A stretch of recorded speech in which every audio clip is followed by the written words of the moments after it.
My parents and best sis said I was too embarrassing to bring to the company gala, so I wore her exact dress and walked in anyway. Everyone froze when I said, "Ask her what she did to me in ninth grade." My mom had just poured herself a glass of Pinot Grigio when she looked up from her phone and said, "Celine, you'll understand, right? This year's gala is very high profile. It's about representing the brand." My dad, without looking away from his tablet, muttered, "It's just not the right crowd for you." Then Belle, legs crossed in her cream jumpsuit and full-face makeup at 3 in the afternoon, smiled and said, "You wouldn't be comfortable anyway. There's dancing, mingling, it's formal." I was sitting across from all three of them in my parents' sunroom, holding a mug of tea I hadn't touched. I already knew what they were trying to say, but hearing it outright still stung. I said nothing. Just nodded. Because at that point, what was left to say? But 4 days later, I walked into their gala wearing Belle's exact same dress. And when everyone stared, I said just one thing. "Ask her what she did to me in ninth grade." I grew up in Chicago, still live here, actually. My name's Celine. I'm 31, single, no kids, live in a cozy one-bedroom in Wicker Park, where the buildings are old, the coffee shops are overpriced, and no one minds if you're a little weird. I'm a freelance designer now, digital illustration and UX contracts mostly, but I've always been the artsy one. Quiet. A bit shy growing up. Cuvia than my sister. Bookish. My mom always called me soft-hearted, which in our house basically meant emotionally fragile. I come from a very image-conscious family. My parents, Monroe and Denise, built a company from the ground up, Dorner and Welch Consulting. What started as two people doing finance workshops out of a rental office turned into a legitimate multi-million-dollar corporate advisory firm. They're the kind of couple who take anniversary photos in matching business casual and think personal brand is synonymous with self-worth. Then there's Belle. My younger sister by 2 years. Blonde, tall, naturally photogenic, always camera-ready. She was captain of the dance team, prom queen, homecoming royalty, all that. She works in communications at the family company and is basically being groomed to take over one day. To be blunt, she's the favorite. Always has been. I, on the other hand, went my own way. Art school, gig work, designing graphics for small brands. It doesn't impress my family. I've never been the daughter they show off. They tolerate me like a background character. Which brings me to this year's gala. Every year, my parents host a massive formal gala at the Drake Hotel downtown. Think champagne towers, ballet parking, hired string quartets. It's their moment to shine and show off their success. They've always brought Belle as their plus one, but in recent years they'd at least invited me, as more of a courtesy than anything else. I'd go, make small talk with board members, smile politely, then leave before the dancing started. But this year, I didn't even make the guest list. My mom invited me over for lunch a few weeks before the gala. When she broke the news, she tried to soften it with niceties. "You'd be so uncomfortable, sweetheart. We want to keep things streamlined. It's a branding decision." And Belle just sat there, sipping her sparkling water, legs elegantly crossed, watching me. What stung wasn't just that they didn't want me there. It was the fact that no one even tried to pretend it wasn't personal. I stayed quiet. Thanked them for lunch. Told them I understood. But that night, I couldn't sleep.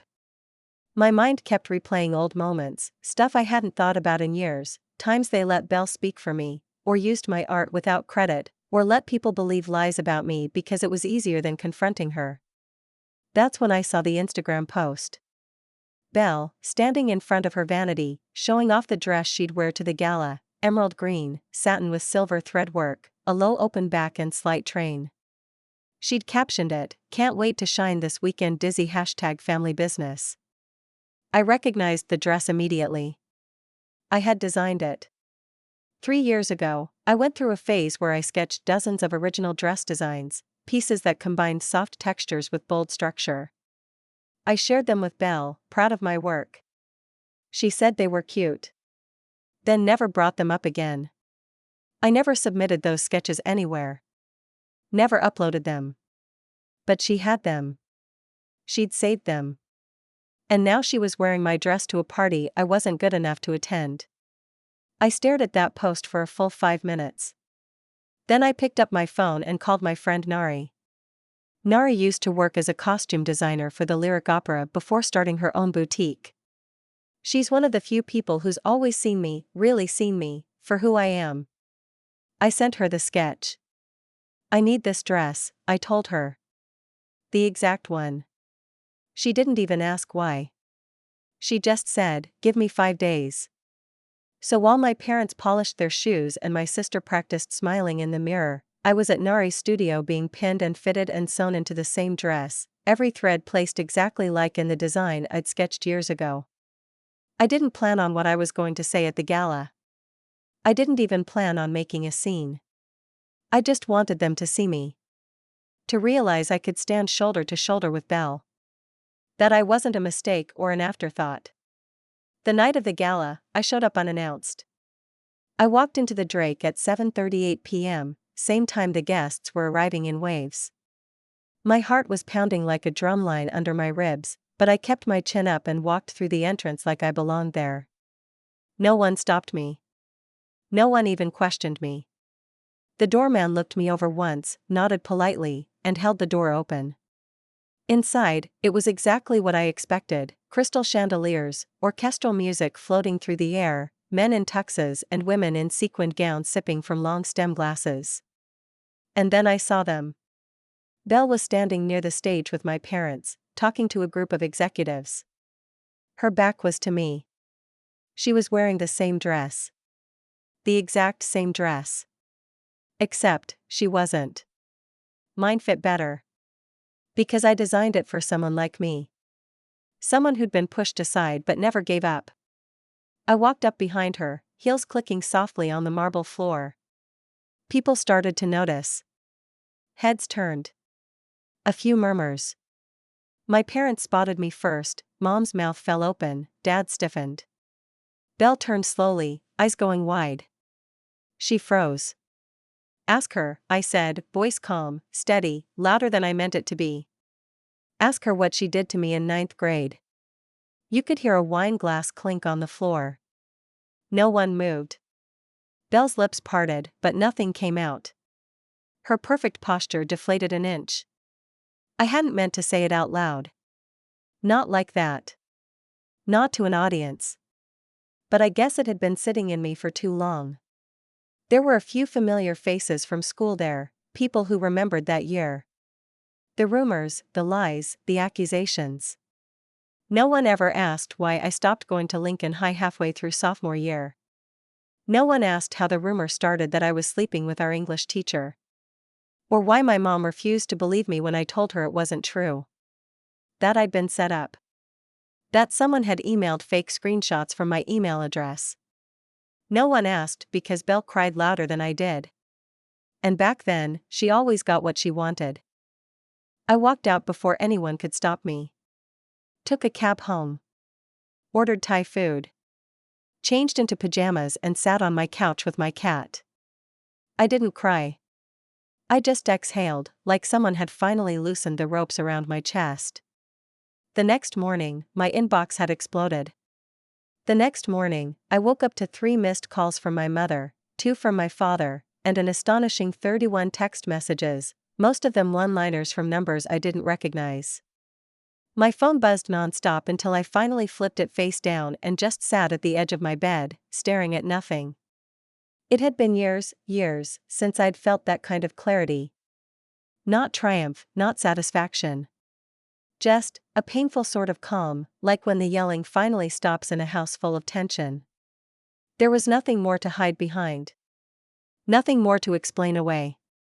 Eventually, I did check a few of the texts. Most were from distant family friends, people I hadn't spoken to since I was a teenager.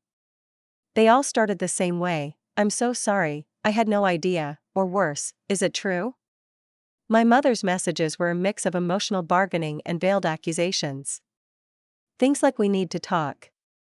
You made a scene and you humiliated your sister in front of very important people. Not a single word about what Belle had done. Not once. I ignored them all. Instead, I got dressed and went to Nari's shop with a giant box of donuts and 2 iced coffees. She already knew what had happened. Half of Chicago's small business scene had either been there or heard about it by that morning. She handed me the remote and we watched reruns of Frasier while she added tiny, invisible stitches to a new dress she was working on for a theater production. I didn't need to talk. She didn't ask. Later that day, a message came through that made me pause. It was from Ava Lund. The name didn't register right away until I clicked on her profile and realized she was one of the women my parents had been courting for an executive coaching contract. She'd been at the Gala. A polished, mid-40s powerhouse of a woman who'd given a short speech about equity in leadership roles. Her message was simple. I don't know you, but I know that kind of silence. Let's talk. I think you're sitting on something bigger than they ever gave you credit for. I didn't reply right away. My instinct was to withdraw.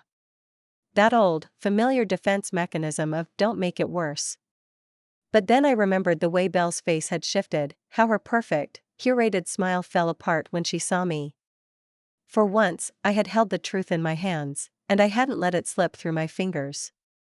So I messaged Ava back. We met at a coffee shop in River North the next afternoon. She was warm but direct, like a woman who didn't have time for flattery or games. She asked me about my design work, what I wanted out of it, where I saw myself in 5 years. I gave honest answers. For once, I didn't undersell myself or shrug like I wasn't sure.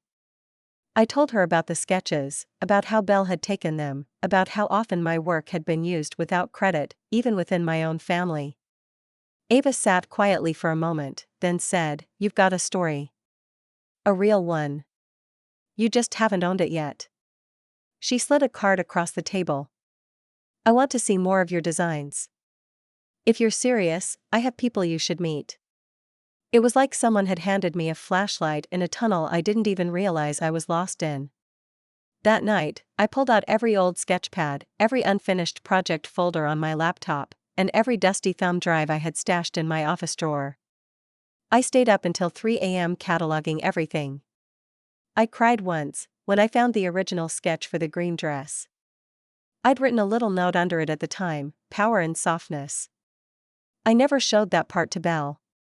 By the end of the week, I'd drafted a portfolio. I named it 9th grade. Not for the trauma, not for her. For the girl I used to be. The one who got buried under other people's versions of me. The one who almost didn't survive it. My parents were still trying to get in touch.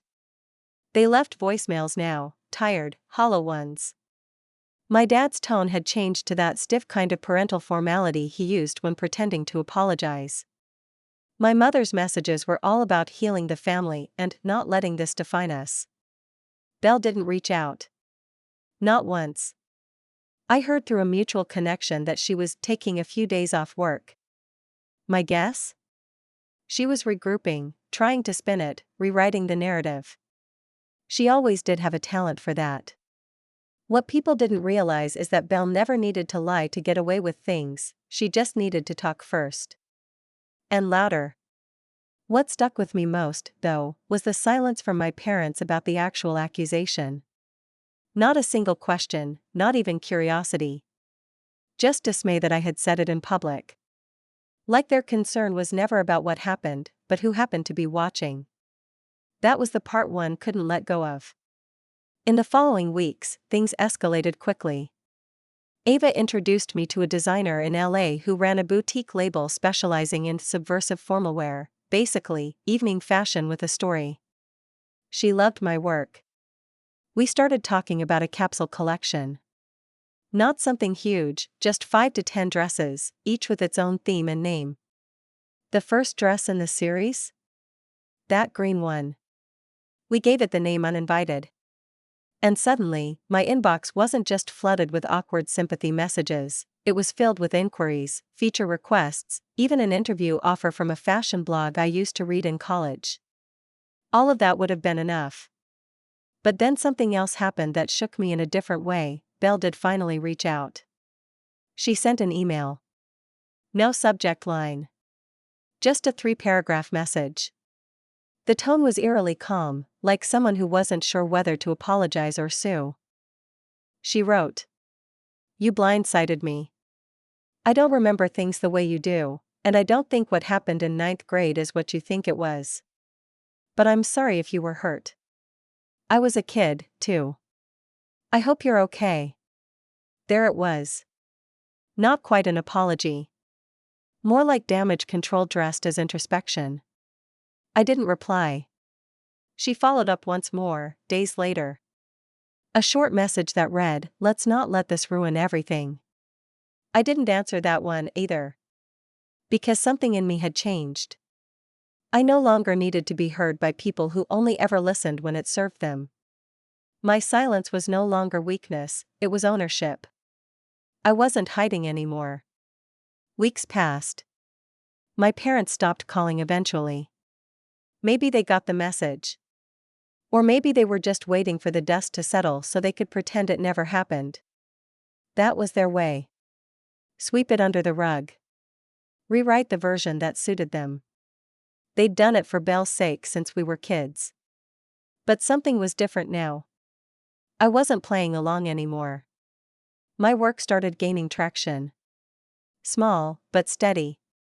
A few of my early dress sketches from the ninth grade collection got featured in an indie Chicago fashion zine. Ava set me up with a photographer who shot me in my own designs, something I'd never had the confidence to do before. I didn't Photoshop the pictures. I didn't cinch the waistline or smooth out the lines of my arms. I showed up in my own skin, in my own work, exactly as I was. People responded to that. Not in a viral sensation way. Just, genuinely. Thoughtfully. A few emails from women who said they'd been dismissed or minimized by their own families. Others who had sisters like Belle, charismatic, magnetic, cruel in subtle ways. Some had stories of high school betrayals that stuck with them into adulthood, scars no one else seemed to remember. I read every single message. And each one added a brick to this strange, quiet sense of self I was building. I wasn't healed. Not completely. That's not how this works. Some wounds don't scar cleanly. They throb when it rains. But for the first time, I felt like the story I was telling belonged to me, not the version my parents needed, or the one Belle curated on social media. Still, I'd be lying if I said I wasn't waiting for the next shoe to drop. And it did. It started with a phone call from my cousin Callie, who I hadn't heard from in 2 years. We were never close, but we followed each other online. She was always one of the quieter cousins at family functions, usually stuck at the kids' table even as a grown adult. But when I picked up, her voice was sharp. "You might want to look at Belle's story today." My stomach twisted. I opened Instagram and there it was, Belle, back to her usual curated form, standing in front of a boutique storefront in River North. She was wearing a sleek black blazer and captioned the story. "New things coming. Sometimes, the best revenge is looking this good doing it." Under that was a tag at Designs by Belle. A page with 9 grid posts. Dresses. Handbags. Shoes. A whole collection. And the kicker? The branding, minimal, green accents, silver thread motifs. It wasn't just inspired by my work. It was my work. Some pieces were nearly identical to designs I'd shown her years ago, drafts I had shelved, half-developed styles I'd doodled in my sketchpad and forgotten about. Others were from my current collection. Modified just enough to blur the edges of theft. It felt like being punched in the gut. Again. But I didn't cry this time. I didn't spiral. I didn't call anyone screaming. I just stared at the screen and whispered, "Of course." Because of course she'd try to spin this. Of course she'd wait until the story around me started gaining traction, then try to recenter it around herself. That's what she does. She absorbs things. Mirrors them. Rebrands them. It's not even malicious in the way people expect, it's mechanical. Like she doesn't know any other way to exist. But what she didn't understand was that I had changed. I didn't screenshot the post. I didn't subtweet her. I didn't even report the designs. I printed everything. Every sketch. Every timestamp. Every old email. Every prototype photo. I took it all to a copyright attorney Ava had recommended 2 weeks earlier when she warned this might happen. She'd said, if your sister sees you as competition now, she's going to play dirty. She wasn't wrong. The lawyer, Diana, was brisk and competent. She looked through my materials, compared them to Belle's new brand page, and didn't hesitate. You have a case, she said. And a strong one. It wasn't about revenge. Not for me. It wasn't about blowing up her page or humiliating her again. It was about boundaries. For the first time in my life, I had them. Diana sent a cease and desist letter that week. Belle didn't respond. But the Instagram page disappeared 2 days later. That should have been enough. I should have felt done. But I wasn't. Because one night, around 11 p.m., I got another email. Not from Belle this time. From my mother. The subject line simply read, "Enough." Her message was long, brittle, and cold. The tone wasn't angry, it was disappointed in a way that blamed me for making her feel ashamed. She said the situation had caused a lot of unnecessary tension in the family. She wrote, "You've made your point. We understand that you felt unseen, and I'm sorry for any pain you've experienced. But this is not the way to repair those wounds. You've hurt your sister's reputation in the process. Don't let resentment consume your life." That was the moment it really clicked. They still didn't get it. They saw me standing up for myself as an attack. They saw me asserting ownership over my own work as an act of resentment. They thought the gala, the confrontation, the collection, even the legal action, was about revenge. But it wasn't. It was about survival. Because you can only be erased so many times before you start writing your name in permanent ink. I didn't reply. I poured myself a cup of tea, sat by the window, and opened a fresh sketchbook. The next dress design flowed out of me in a single sitting. It wasn't polished, it wasn't perfect. But it was mine. The next few months moved fast. Ava helped me get a real business plan together. She connected me with a small team, an actual brand strategist, a friend of hers who did fashion PR, and a woman named Rachel who handled digital launch campaigns for indie designers. It started to feel real. Like something sustainable. Like I wasn't just a freelancer with a Pinterest board full of dreams, I was becoming a brand.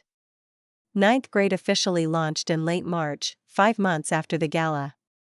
The first collection, 5 pieces, all based on memories I used to avoid thinking about, dropped on a modest Shopify site with pre-orders only. We didn't expect fireworks. It was more of a soft launch, a test. We sold out in 48 hours. A few design blogs picked it up, mostly local stuff, but a couple of national outlets too. The green dress, uninvited, got the most attention. Not because of the drama. Because of the cut. The confidence. The story behind it. I did one interview, just one, with a podcast hosted by 2 Black women designers who focus on rising talent in the Midwest. We talked about creative ownership, family boundaries, and how personal trauma gets repackaged as growth. I told them the name of the brand wasn't just a reference to my past. It was a promise. That the things we go through as girls matter. They shape us. And we're allowed to tell those stories in our own words. I didn't mention Belle by name. I didn't have to. People connected the dots. Quietly. Organically. On their own. A few weeks after the launch, I got word, through Nari, who still had mutual friends at Dorner and Welch, that the company had received a formal complaint from a licensing firm representing several small designers. Apparently, someone had flagged Belle's early branding elements, what was left of them after she deleted the page, and cross-referenced it with some archived versions on the Wayback Machine. The details matched mine. Exactly. That alone didn't cause major fallout. What did? A write-up in a mid-size industry publication. Nothing huge. But it mentioned that Dorner and Welch had internal conflict within the founding family, and that allegations of uncredited creative usage had surfaced. The article didn't speculate. Just pointed out the timeline. Clients started pulling back. Not en masse, but enough that it made a dent. Then came the quarterly gala. The one a year after the infamous incident. I wasn't invited again, no surprise there. But something happened that night I'll never forget, even though I wasn't there to see it firsthand. One of Ava's friends, a fellow exec in the consulting world, was at the gala. And she sent me a text during the event that simply said, "You'll like this." Attached was a photo. Belle, standing alone near the side of the ballroom. Wearing a standard black gown. Not one of mine. Nothing remotely creative. Her hair down, makeup perfect, posture flawless as always. But something was missing. There was no spotlight on her this time. No introduction. No mention of her design work. Just a polite nod from a few familiar faces, and a lot of people avoiding eye contact. That was the thing about Belle. She thrived when people believed her image. But once the mirror cracked, she didn't know how to function in the room. I didn't post anything. I didn't share the photo. I just saved it to a private folder on my desktop labeled, "Closure." What happened with my family after that was quiet. No big blow up. Just distance. My mother sent a birthday card that year, handwritten. No return address. No apology. Just, "Hope you're doing well. We miss you." I didn't reply. Not because I hate them. I don't. I've made peace with the fact that my family loves the version of me that doesn't make them uncomfortable. The obedient daughter. The quiet one. The artist in the attic who paints but never asks for anything. That girl doesn't live here anymore. I hired a small team by fall. 3 women, 2 designers and 1 production assistant, all under 35, all from backgrounds where they were told their work was cute but never valuable. We work out of a shared space in the West Loop now. It's nothing fancy. Brick walls, old windows, sunlight that hits the floor in stripes. But it's ours. We're preparing the next drop, Volume 2, Aftermath. The themes this time? Reclamation. Visibility. Soft power. One of the new dresses is named Silenced. Another is called Dinner Table.